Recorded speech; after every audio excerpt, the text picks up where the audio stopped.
हर खबर पर होगी आपकी पकड़। डाउनलोड कीजिए एबीपी लाइव ऐप। नमस्कार, मैं हूं सुमित अवस्थी। आपका साथ बढ़ता है और हमारे नंबर 1 बने रहने का हफ्ता भी बढ़ता गया। स्वागत है 56 हफ्तों से नंबर 1 शो भारत की बात में आप सभी का। और भारत की बात में हमेशा बात दिन की सबसे बड़ी खबर की होती है।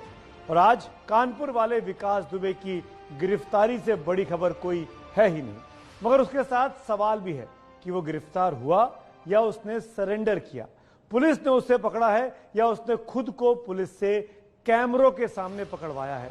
तो भारत की बात में बात यही कि जिसको पुलिस गली गली मोहल्ले मोहल्ले ढूंढ रही थी वो मिला महाकाल के मंदिर में। पुलिस ने अपनी गिरफ्त में लिया और सियासत पुलिस की पीठ थपथपाने लगी।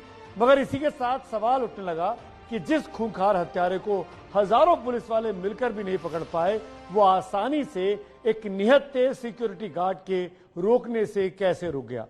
फरीदाबाद से वो महाकाल उज्जैन तक कैसे पहुंच गया। सवाल कई हैं जिनके जवाब इस रिपोर्ट में तलाशेंगे। और रिपोर्ट देखते हुए आइए ये भी जान लेते हैं कि पुलिस को उसने शुरुआती पूछताछ में क्या क्या बड़ा कबूलनामा किया है।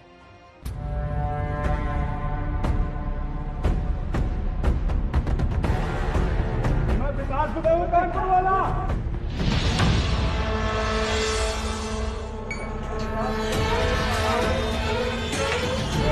मैं विकास दुबे हूं, कानपुर वाला।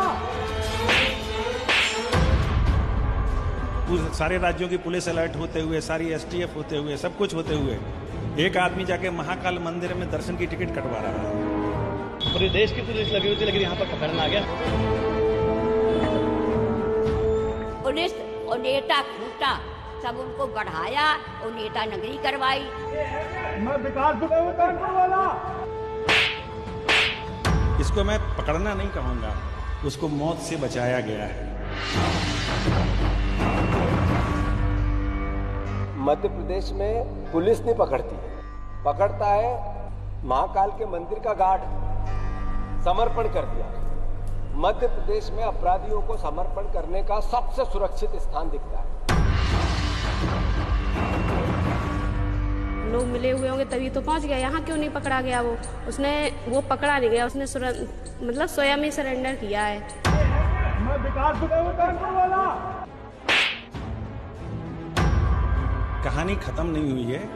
विकास के पकड़े जाने के बाद अब कहानी शुरू होगी। और सच्चाई भी यही है, कहानी तो अभी शुरू हुई है, जंग जुबानी तो अभी शुरू हुई है। और साथ ही शुरू हुआ है बवाल। खड़े हुए हैं दर्जनों सवाल, और उन सवालों में लाख टके का सवाल कि विकास दुर्दांत दुबे गिरफ्तार हुआ या फिर उसने किया है सरेंडर। सवाल शहीदों के परिवार के बीच से ही उठा है। मैं विकास दुबे हूं, कानपुर वाला। मुझे थोड़ा सा भी नहीं संतुष्टि हुआ है कहीं, क्योंकि उसका वो अपना सरेंडर उसने किया है और उसको पुलिस ने नहीं पकड़ा है। और सबसे बड़ी बात, जो जांच करवा रहे उसमें ही शामिल है कोई, उसने मंदिर में सरेंडर किया है और मंदिर उसको ऑलरेडी मालूम है कि मंदिर में मेरा एनकाउंटर नहीं होगा। और तो फिर इस सवाल को आगे बढ़ाते हुए एक सवाल ये कि विकास दुबे को किसने बचाया, किसने विकास दुबे को महाकाल के मंदिर तक पहुंचाया। और सवाल इसलिए क्योंकि हजारों की संख्या में लगे पुलिस वालों की नाक के नीचे वारदात के बाद शुरुआती 2 दिन उसका कानपुर में ही टिके रह जाना, कानपुर से 450 किलोमीटर दूर हरियाणा के फरीदाबाद जाना, और फिर फरीदाबाद से 800 किलोमीटर दूर महाकाल के दर पर पहुंच जाना। और इतना सब कुछ होने पर पब्लिक के बीच से उसका पुलिस तक आना। पूछता तो यही है कि कहीं इस तरह का सरेंडर कानून के सौदेबाजों की सरपरस्ती में तो नहीं हुआ। आपको नहीं लगता कि सरपरस्ती अभी बरकरार है? देखिए, इस बात को ध्यान से समझ लीजिए। श्री देवेंद्र मिश्रा और हमारे 8 पुलिस वाले भाइयों का जो खून हुआ है, जो हत्या बर्बर हुई है, वो एक विकास दुबे ने भर अकेले में नहीं की है, या उसकी गैंग ने नहीं की है। उसके सरपरस्त इस हत्या में बराबर के शरीक थे, जिन्होंने जो अब तक उसको बचाते रहे, और उन्हीं की सलाह पे उसने सरेंडर किया है। इसको मैं पकड़ना नहीं कहूंगा। मीडिया वालों को बुला करके कोई ऐसे काम करता है? उसको मौत से बचाया गया है। अब वो महाकाल के मंदिर तक कैसे पहुंचा, पुलिस ने उसे रोकने के लिए क्या क्या किया, ये सब जांच का विषय है। और जांच तो होती रहेगी, मगर 3 राज्यों की पुलिस को झकाकर एक विकास दुबे, अजी हाँ, एक विकास दुबे ने समूची कानून व्यवस्था को सरे राह पे पर्दा कर दिया है। और जिस तरह से उसकी मौजूदगी उज्जैन के महाकाल मंदिर में हुई, उसने आपके तमाम खुफिया तंत्र और सूचना मंत्र को चकर घिन्नी बनाकर महाकाल के चौराहे पर खूंटे से बांध दिया और बड़ी जोर से चिल्लाया, मैं विकास दुबे हूँ, कानपुर वाला। मैं विकास दुबे हूँ, कानपुर वाला। उत्तर प्रदेश के 8 पुलिस वालों की हत्या करके फरार अपराधी विकास दुबे, जिसकी तलाश उत्तर प्रदेश की पुलिस जोरों से कर रही थी, वो आज सुबह उज्जैन के महाकालेश्वर मंदिर के सामने दिखा गया।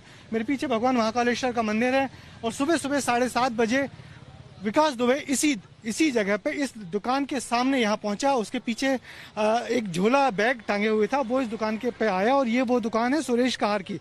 सुरेश कहार ने सब वो शख्स हैं जिन्होंने सबसे पहले अपनी सतर्कता के चलते उसको पहचाना। और यकीन मानिए, जैसे ही उज्जैन से विकास दुबे की खबर आई, वैसे ही उत्तर प्रदेश के आला अधिकारियों के कांधे पर चमकते सितारे, छाती पर लगे वीरता के तमगे बेसुध हो गए। कमर पर चढ़ी बेल्ट, पैरों में बंधी बूट, हाथ में मौजूद पिस्तौल और शरीर के ऊपर मौजूद दिमाग सुन्न हो गया। उन्हें समझ नहीं आया कि आखिर इतनी नाकेबंदी के बाद ये हुआ तो हुआ कैसे। विकास दुबे उज्जैन के महाकाल के दर पर पहुंचा तो पहुंचा कैसे। सबकी आंखें एक वक्त के लिए चौंधिया गईं और फिर चौंधियाई आंखों की तरफ से बयान आया, विकास दुबे को पकड़ लिया है। पुलिस द्वारा थाना महाकाल पे गिरफ्तारी होने की सूचना प्राप्त हुई है। अब गिरफ्तारी कैसे हुई है, किन परिस्थितियों में हुई है, इस संबंध में मध्य प्रदेश की पुलिस के द्वारा स्टेटमेंट जारी किया जाएगा। उसको जो न्यायिक तरीके से लाने की जो भी प्रक्रिया होगी, हम लोग उसको अमल में लाएंगे तथा उसे कानून के हवाले करेंगे। हमारी टीम वहाँ जो एक प्रोसेस है उसके तहत जाएगी और कानूनी तरीके से हम उसको प्राप्त करेंगे और आगे की कार्रवाई की जाएगी। पुलिस अब जो भी कहे, लेकिन सवाल तो यही है कि यूपी और एमपी दोनों के बॉर्डर पर नाकेबंदी थी, तो फिर वो आखिर उज्जैन कैसे पहुंचा। और हास्यास्पद बात तो ये कि जब वो मंदिर के अंदर तक घुस गया, तब मध्य प्रदेश के गृह मंत्री नरोत्तम मिश्रा आकर कहते हैं, मध्य प्रदेश की पुलिस की मुस्तैदी से विकास दुबे पकड़ा गया। ये इतनी नृशंस हत्या और की घटना जो हुई थाने वाली, उसके बाद से ही हमने पूरी मध्य प्रदेश को पुलिस को अलर्ट किया हुआ था। अलर्ट मोड पर मध्य प्रदेश था।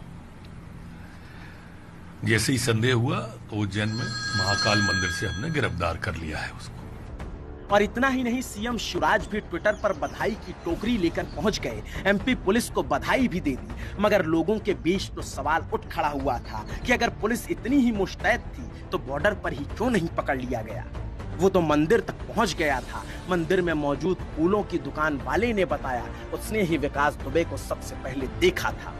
सुरेश भाई, आपने कैसे पहचाना उसको? सर, ये फोटो देख के पहचाना मैंने उनको। ये फोटो है व्हाट्सएप पे, इससे देख के पहचाना मैंने उनको। अच्छा, वो कब आया, उसने क्या बात की आपसे? खाली उनने यही बोला कि दर्शन कैसे होंगे, तो मैंने पीछे संघ के द्वार पे टिकट मिला, तो चले जाइए आप। अच्छा जी। तो फिर आपको शक हो गया कि ये वही आदमी? हाँ सर, फिर मेरे को शक हो गया कि उनके हाथ में एक बैग था काला और कुछ नहीं था, वो लंगड़े लंगड़े चल रहे थे। फिर मैंने घनश्याम मिश्रा जी पुलिस के विभाग में उनको बतलाया और जो मंदिर के जो गार्ड हैं उनको बतलाया मैंने। जी सर, वो सुबह 7:30 बजे आए। मेरे हस्बैंड रहते हैं दुकान पर, सुबह जल्दी आते हैं, तो उन्होंने देखा कि वो उधर चल के आ रहे हैं। उन्होंने मंदिर की व्यवस्था के बारे में पूछा, तो उन्होंने टाइम से हमें बताया कि ऑनलाइन दर्शन होते हैं, अगर नहीं होता तो 250 रुपये की रसीद कटती है, उसमें रसीद कटवा के आप दर्शन कर सकते हो। रात को हम करीब 9 बजे खाना खा रहे थे पूरी फैमिली के साथ में। जब देखा उन्होंने तो उनको याद आया, ध्यान आया कि ये वही है जो टीवी में समाचार में बता रहे हैं, तो वही है। और इसके बाद मंदिर के गार्ड ने उसे पकड़ लिया। मगर फिर लोगों को एक बात खटकने लग गई कि जिस खूंखार हत्यारे विकास दुबे को पकड़ने के लिए यूपी पुलिस के साथ 10 राज्यों की पुलिस अलर्ट पर थी, जिसको पकड़ने में सिपाही, दरोगा, CO, SP, SSP, DIG, IG, ADG level तक के लोग लगे थे, जिसके पीछे एसटीएफ की दर्जनों हथियार बंद टीम के जवान पड़े थे, वो हाथ आया भी तो किसके? महाकाल मंदिर के एक निहत्थे सिक्योरिटी गार्ड के कसम से ये बात किसी को हजम नहीं हो रही, न परिवार के शहीदों को, न विपक्षी वार की सियासत को। सर इसमें सीबीआई जांच हो और वो उसमें अकेला थोड़ी होगा। जब यहाँ से इनका मतलब यहाँ भागा है तो वहाँ तक कैसे पहुँच गया? लोग मिले हुए होंगे तभी तो पहुँच गया। यहाँ क्यों नहीं पकड़ा गया? वो पकड़ा नहीं गया, उसने मतलब स्वयं ही सरेंडर किया है। इसकी हेल्प अभी तक हो रही थी तो ये इसका प्री प्लान था कि मैं वहाँ सरेंडर करूंगा या कुछ भी करूंगा। ऐसा तो नहीं है कि उसका और भी प्लान आगे हो भागने का, वो पुलिस हिरासत से भाग जाए। लेकिन हम अभी इसी से संतुष्ट रहेंगे जब तक पूरी कार्रवाई नहीं होगी, तब तक हमें रिजल्ट चाहिए।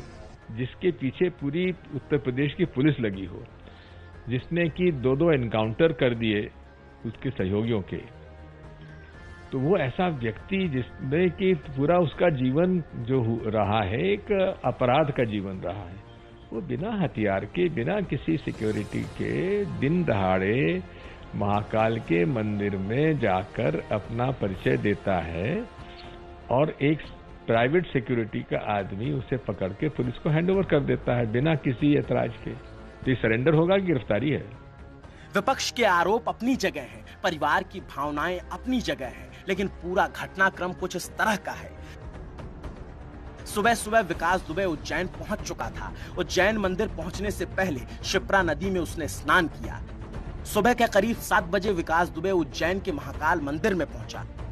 मंदिर में करीब 7:30 बजे वो फूलों की दुकान पर पहुंचा और 7:45 बजे मंदिर के काउंटर पर उसने दर्शन के लिए टिकट कटाया और उसके हाथों में बंधा रक्षा सूत्र ने हमें बताया कि उसने दर्शन कर लिए थे। और फिर उसके बाद क्या हुआ, उससे पहले क्या हुआ, ये मंदिर की सिक्योरिटी ऑफिसर से सुनिए। कि वो मास्क लगाए हुआ था, चश्मा पहना था, उसने बाल भी कटा रखे थे, तो थोड़ा सा कंफ्यूजन हो रहा था कि वो विकास दुबे है या नहीं है।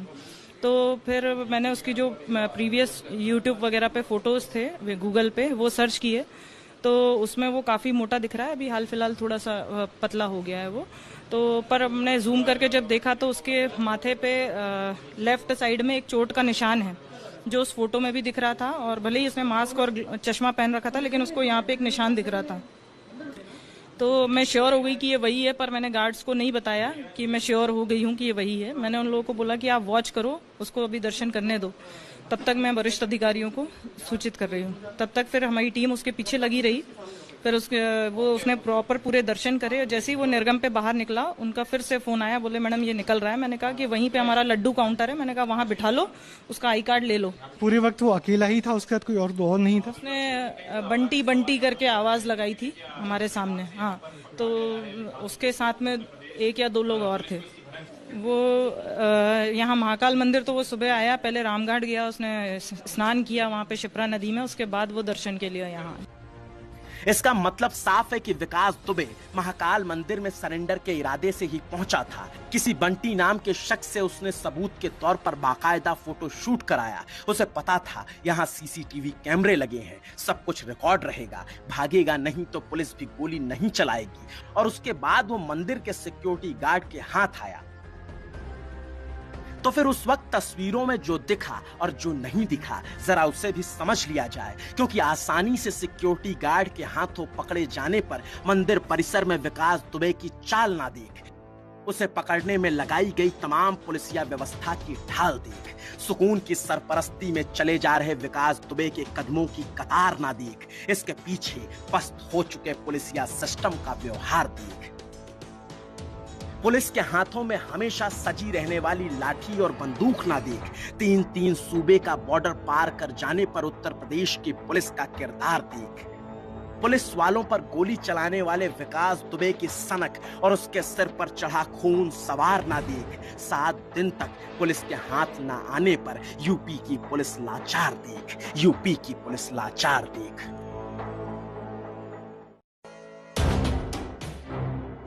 इसमें कोई शक नहीं है कि अब कानून के सहारे पुलिस उसे सजा दिलाने की कोशिश करेगी, लेकिन अब जिस तरह के खुलासे विकास दुबे कर रहा है वो वाकई हैरान कर देने वाले हैं। सूत्रों के मुताबिक उसने उज्जैन पुलिस को शुरुआती पूछताछ में बताया है कि उसे एनकाउंटर का डर था, इसलिए पुलिस की टीम पर फायरिंग की। पुलिस सूत्रों से ही उसे दबिश की जानकारी मिली थी। वो पुलिस वालों के संपर्क में था। सभी साथियों को हथियार के साथ आने के लिए पहले ही कह दिया था। सीओ देवेंद्र मिश्रा की बेरहमी से हत्या की बात कबूली और कहा इसलिए मारा क्योंकि पहले वो मुझे देख लेने की धमकी दे चुके थे। और सूत्र बता रहे हैं कि विकास दुबे ने पुलिस से कहा कि उसने सीओ देवेंद्र मिश्रा को नहीं मारा, उसके साथियों ने मामा के घर में मारा। इतना ही नहीं, क्रूर हत्यारे विकास दुबे ने ये तक कहा कि सीओ देवेंद्र मिश्रा का गला नहीं काटा बल्कि गोली सिर में सटाकर मारी थी, इसलिए आधा चेहरा फट गया था। तो फिर ऐसे हत्यारे के लिए सिर्फ और सिर्फ एक सजा बचती है, वो है सजाए मौत। फिलहाल मां कहती है काल से बड़े महाकाल ने उसे अकाल मृत्यु यानी एनकाउंटर से बचा लिया। ये कहानी विस्तार से रात 8 बजे। भगवान ने बचाया उनको, भोले बाबा ने बचाया है।